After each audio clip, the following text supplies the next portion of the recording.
أثار قرار فرض رسوم جديدة على تراخيص البناء في مدينة الرقة موجة واسعة من الاستياء الشعبي وسط اتهامات للحكومة المؤقتة بفرض مبالغ وصفت بالخيالية، ما يعرقل جهود إعادة الأعمار في المدينة، حيث بلغت تكلفة رخصة البناء السكني نحو 24 ألف دولار أمريكي، في حين وصلت رسوم الرخصة التجارية لمساحة 450 مترا مربعا إلى قرابة 67 ألف دولار.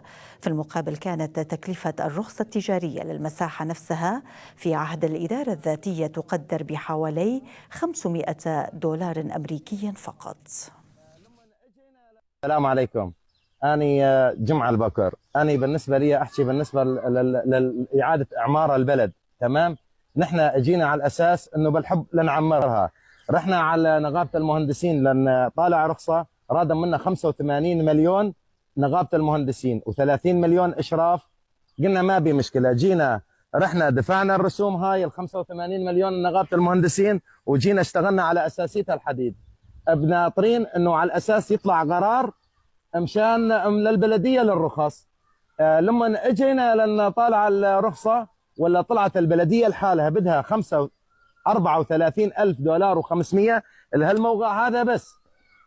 تمام، يعني صارت رسومنا كامل 42,500 دولار لهالمبنى. هالمبنى أنا على مين بدي أحمله؟ 42,000 بدي أحملها على المواطن. المواطن كان جايب معه 10,000 ويجي بده يستملك شقة هنا بالبلد.